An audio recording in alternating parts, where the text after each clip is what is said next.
Hello and welcome to episode number 24 of the WP Café show with me, Keith Devon. And with me, Mark Wilkinson. We've got a few things to chat about tonight, Mark. What have we got on the agenda? We've got an interesting topic, which is why this show is named The Death of Themes, which is all about, about a specific blog post that we both read about themes, funnily enough, and interesting leading to sort of another question about WordPress being a no coding option in the future. A little bit about what we've been up to, and we've got like a project that we've been working on and launching, and some sort of questions and discussion about that. So yeah, let's get stuck in. Let's do it. So straight into, I guess, our main topic. So this is off the back of, like Mark said, a blog post by, and I'm gonna get his name wrong, Rich Tabor. Can't remember. Sorry, Rich. I remember whenever I heard him say it for the first time, I was like, oh, that's how you pronounce it. So I've blatantly just got it wrong myself. But Rich is a WordPress theme developer, I think, primarily. He can correct me if I'm wrong. Currently working at WP Engine, I think. So yeah, I've followed his blog quite closely. He writes great stuff about the block editor, full site editing, and all the new stuff with WordPress. And like, his work is really beautiful, and all his presentations are really beautiful. And he's just a generally cool guy. So I always listen to what he has to say. And he wrote this blog post that came up in my Twitter feed earlier today. And it's called A New Era of WordPress Themes is Finally Here. So it's at richtabor.com/a-new-era. And I was quite excited to read the post, just because, like I said, I kind of respect what Rich says about things. And he's pretty optimistic about WordPress most of the time, and the direction of things. So that's always quite refreshing anyway. But I actually came away, despite his upbeat delivery in the post, I came away feeling quite down in the dumps about things. And I guess it's just, we can chat about why. What was your reaction, Mark, whenever you read it? Things are changing big time with themes. I think themes have been one of the sort of pillars of WordPress development, haven't they? They've been like, you have people building businesses on themes right back at not the very start of WordPress, but certainly sort of 3 or 4 years in. We got lots of theme shops, and they were a great way of building WordPress sites for people getting started. And obviously that's changing. I'm not saying that's a bad thing, but there's obviously big changes coming into play. A lot of what themes can do and do is probably being replaced by the block editor in many ways. And that in itself isn't necessarily a bad thing. But you do, and I think I've asked myself this question before when the block editor came out and started to sort of understand what it could actually do. The question was, what is going to happen to themes? Because in theory, you're not really going to need them as such. Or if you are, they're going to be very different from what we've actually experienced before. And that is actually the case, I think, of what his view in this article is as well, as outlining that, things are going to change. And I think the sort of the quote in there that really struck me and made me think was that he says, I don't know for sure, but I think we'll get to a place where a block theme won't need any custom CSS. That's the goal that he wants, that seems to be to aim for. And I know you've got some reservations about CSS and the way it's handled at the moment in WordPress themes or blocks, and I think that's kind of what worried you, wasn't it? Yeah, that that paragraph. So he he explains basically what makes a block theme different, and his 4 points are: they are built 100% with blocks. They have no or limited custom CSS. They leverage full site editing and supports style variations. And yeah, number 2, have no or limited custom CSS. I don't know how to take that, because at one level it feels like a kind of direct, not attack, threat to me, and what I do for a living. And I've got to accept that, to some extent. Technology moves on, and you kind of keep up, or you kind of slowly die away, or your skills become kind of irrelevant.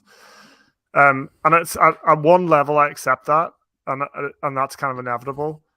But at the other level, I don't accept it, and I think I don't accept it because what I'm doing every day for our clients and customers is personalizing websites, adding those little special like finishing touches, those little flourishes that give brand and personality to a website.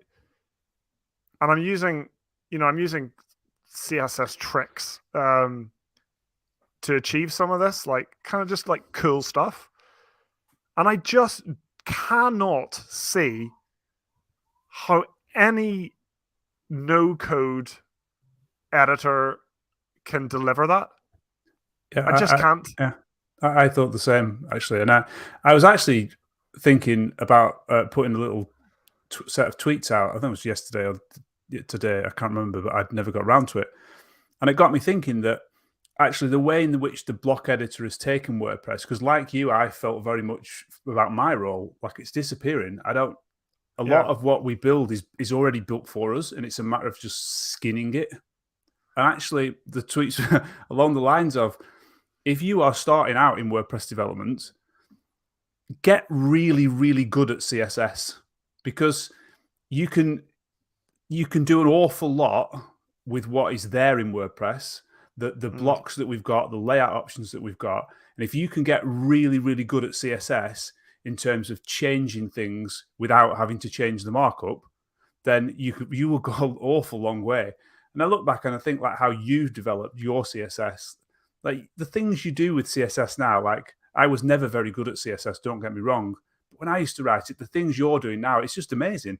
Like the stuff you can do with the same markup is brilliant. And it kind of reminds me probably about a decade ago when I first got into the web. I remember a website, I think it was called CSS Zen Garden. That's it. And it was like a HTML template that was just the same markup. And it had like hundreds and hundreds of different people who had styled it with only CSS. And it's just amazing. Like they look completely different, just using CSS, no markup changes or anything. And I just thought, if as a developer, if you can get really good at doing that, you'll go a long way, because you won't have to do any sort of changes to WordPress, which is going to be good. But this kind of says that that's not the direction, unless I've misunderstood it, but that's not the direction that it's going to go in. It's going to go in that removing that as well, which seems a strange angle. I'm not sure whether I've misunderstood what that means, or whether the article hasn't explained it as well to me as I thought. But interesting. Yeah, a couple of things. I think one thing that we're always potentially at risk of doing is thinking that WordPress is the tool that we use and that we know, and the way that we use it is the way it's used. And actually, what we do with WordPress is very, very niche in like the grand scheme of things. There's millions of WordPress websites. A tiny, tiny fraction of those are custom built themes for organizations, which is what we do. So I think, when Rich talks about themes, he's probably mostly talking about themes that go in the theme repo, not custom themes for organizations. So you might see the end goal for the open source themes, or the kind of, I don't know how to say it, but themes that can be used by many different organizations. he might see this is the future for those. And actually, if he was talking to us directly, he said, "Oh, but no, it's going to obviously be different for you guys because you need to do this and you'll need to do that custom CSS work." So I'm not talking about that. So we've got to be a bit careful of that. But yeah, but just to counter that slightly, I think Richie's audience isn't that audience; it's us. But I might be wrong. That's his blog audience. yeah, I don't think it's the general people who build WordPress websites. I don't think they'd be reading that. Maybe I'm wrong. not who build work, not yeah, but theme developers. I mean, like I develop themes, but I'm not a theme developer in the sense that Rich is a theme developer, or that Anders Noren is a theme developer, Okay. or Yeah, that Brian Gardner is a theme developer. I don't release themes. Yeah, and for anyone to use for ours are specific themes for specific tasks or for specific use cases, aren't they? Yeah, yeah. But yeah, it's funny you mentioned CSS Zen Garden because a week or so ago I was thinking of doing a kind of a tweet that shows like the WordPress Zen Garden of the future, and like they all looked exactly the same. It's something I've been thinking about a lot though, because I mean, I like I say, I love Rich's design. Rich is an amazing theme designer, as is Anders Noren, as is Brian Gardner. There's loads out there. But I do look, and he gives an example in that blog post of like, here's how the themes, it can all look so different. I'm like, but they don't look that different, do they? They're all like very blocky, minimal, you know. And I'm just like, the colors are different, the spacing's a bit different, the typography's a bit different, but they're the same kind of style. Yeah. And I do see WordPress themes going down that route. Just as a really basic example of how we're being kind of led down a very opinionated path. So we've now got in the block editor this concept of full width, wide width, default width. That's just become a WordPress standard. So all sites, and it was going that way anyway. Like it was, this is reflecting how sites were being built generally, but it's very difficult to move away from that now. So like your default column is always centered rather than left aligned, for example. Yep. And that's just the way it is now for WordPress. Yeah. Good point. So that's a really good point. In that you've got to make your stuff work with what's there in a way. You could remove those options. I think you can. I'm not sure you can remove alignment options, but the whole structure is based on that, and it would actually be, without using columns, I think it would actually be quite difficult to achieve that left aligned like default width. Yeah, interesting. Yeah, so just suddenly thought that with that CSS Zen Garden thing, what you could have a challenge for the WordPress community. We could build a block-based page, get the words out, and then see like how different can we make that look, the community, just with CSS. All you're allowed to do is change the CSS. I think you'd be surprised, actually. I think there's some really cool stuff people could do with that. Yeah, with CSS. With CSS, exactly. And this is the thing, like, and so I tweeted to Rich, and fair play to him, he like responded, and then Matthias, I like Matthias actually. He jumped into the conversation as well, but his Matthias's answers are always like so technical and so it's going to be abstracted to this layer of such and such, and you will programmatically be able to do this with the styles. I'm like, I just want to use CSS. I just want to use style sheets because they work, and that's how the web has been built. Like, it feels like we're like fighting against web standards now. Like we're going against like this great technology that is mature and evolving. Like, some of the stuff you can do with CSS today is amazing. And is that power being taken away from us? I think it is a little bit. But yeah. Well, I guess time will tell, won't it? It'll be interesting to see. Yeah, I agree. If you haven't read the article, I would definitely recommend it on Rich's website. We have a few watchers along. We are live on YouTube for the podcasters that might be listening to us.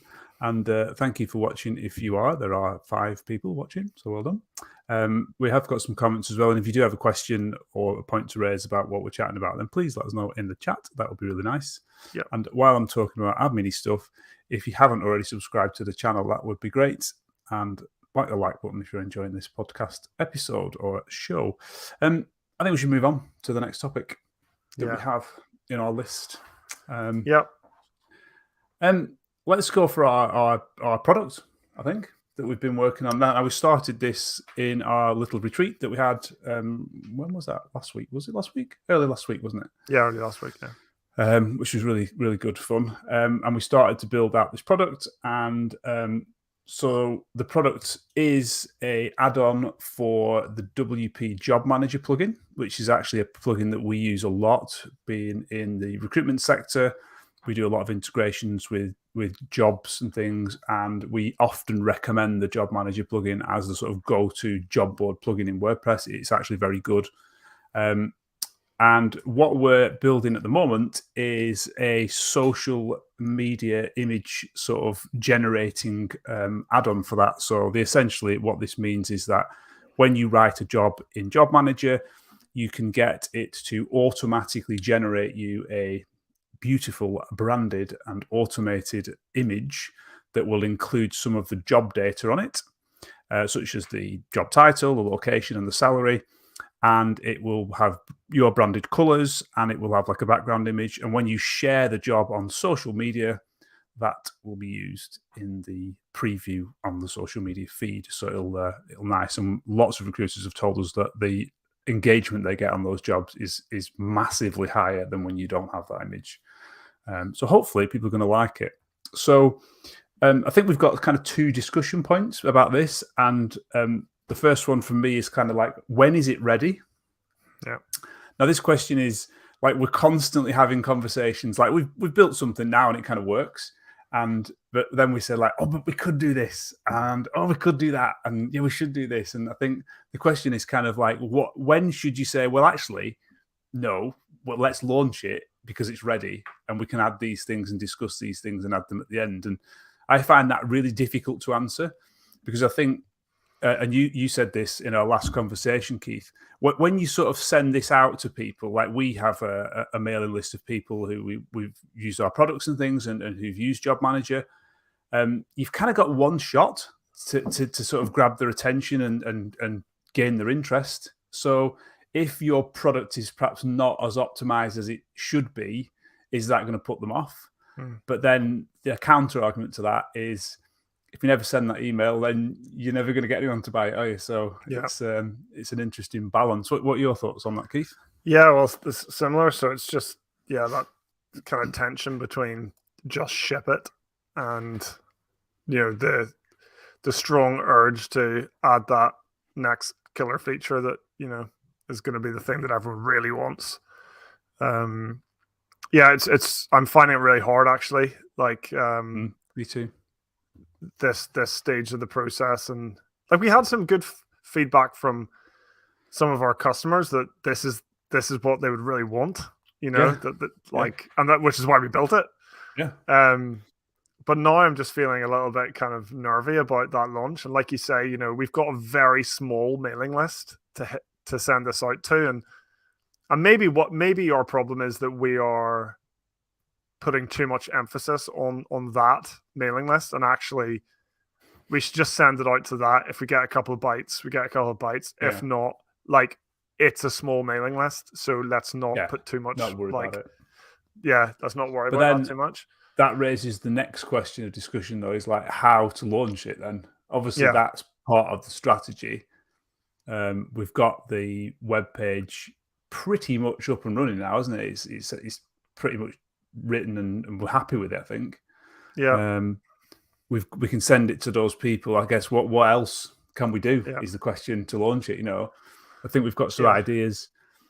I think it should probably go in the WordPress.org repository. I can't really see a negative of putting it in there. And I know it would be a plugin that requires the active, a paid for service, but we now know those are okay. So I don't think that's a problem. And then potentially we could get it onto the WP Job Manager add-ons page. So that could I think be that's important. A helpful solution. So it'd be Yeah. a matter of contacting the team there and seeing if they'll be nice enough and good enough to put it on there. We'll see. I'll have to work out what that is like and what the process is. And then what else, I guess, is we could do? I don't know. Well, yeah. And then there's questions around pricing and discounts and all that kind of stuff that we're kind of struggling with a little bit too. Do you discount it to start with? Do you not, because you stand by the price of the product and the value it brings? It's just difficult, isn't it? I think. Yeah. I think you've just got to bite the bullet, make your mind up, and give it a shot. Yeah, and I think one of the things we've got to be careful about is just being resilient. Like, we're gonna get knocks. Like, you hear about it so much with like founder stories, and they're like, launched this product, nothing happened. Tweaked it a bit, something happened, but it wasn't brilliant. Changed the pricing, got a little boost, pivoted to this thing, and then it just then that's the thing that becomes a success. So we've got to, but then to balance that out, you've also got to at some point say, if this just isn't hitting home, maybe there isn't a product here, and knowing when to cut your losses and move on. But like, take Job Relay, that took a long time to kick off, didn't it? And really gather pace, if you like. The first 6 months, I don't know, did we have 10 customers? Maybe 15? Not sure. Maybe a few more, but not a lot at all. And then it's only over the last 12 months, really, that it's really started to resonate and engage, and people have, like, we're getting whatever it is, 8-9 sign-ups a month, isn't it now? So yeah. Perseverance is probably a good lesson, isn't it? You can't just expect it to flourish just straight away. I think we get it in good shape. We try, we try the obvious things first, and then just see what happens, and then we can tweak stuff. We can tweak the price, and we can tweak the messaging. Be good just to get some feedback. That's what I want. I want real feedback. I want someone to say, "Oh, it looks really cool," but Well, I guess you can't get that without launching it, can you? You can't exactly unless it's in people's hands. You can't get people using it. Got to get it in front of people. Yeah. Nick says, "Get it launched and refine it." Says the man with no experience of selling plugins. I think that's mostly true, though. Yes, I agree. I think we're probably sitting on it now for maybe slightly too longer. Like, I've been finessing that landing page for I don't know how long now. Adding emojis here and there and all sorts. So step away from the emojis, Keith. We've got a question. I haven't got the ability to put it on screen. So which one is it? From X Salams, sorry. With the current changes to WordPress, would you tell new developers to work with WordPress? That's nigh and impossible to answer, because I haven't actually worked with anything else, really. So I can't say that X, Y, or A or B is better. So the answer would have to be yes, because that's all I know, unfortunately. Would you tell? No, I wouldn't tell new developers to work with WordPress, though. Yeah, if someone's just coming in with a completely clean slate, I would not advise them to work with WordPress. I wouldn't advise against it necessarily, but I would. It depends on the market you're trying to serve. It depends. It depends on yourself as a developer. Like, what do you mean as a developer? Like, what if you're really into cutting edge tech? Probably not. Yeah. Craig says it's a no from him. Interesting. But yeah, I don't know. I think Keith's probably right. I wouldn't tell them to do that. But so are we suggesting then that specializing in a specific platform is not the right way to go? I'm not so sure. I don't know. I mean, times have changed so much. Specialist in anything is generally better than not. Yeah. You don't want to be a jack of all trades. You want to be someone that specializes in what you specialize in. But yeah, I don't know, and it depends where you're starting from as well. Like, do you already have any experience of any languages or frameworks or whatever? So yeah, tricky one. I think an awful lot of developers, and especially like proper developers, programmers, would probably say to avoid it at this point, I think. But yeah, hard to answer. Good question. Yep. Yeah. Right. Let's wrap that up, I think.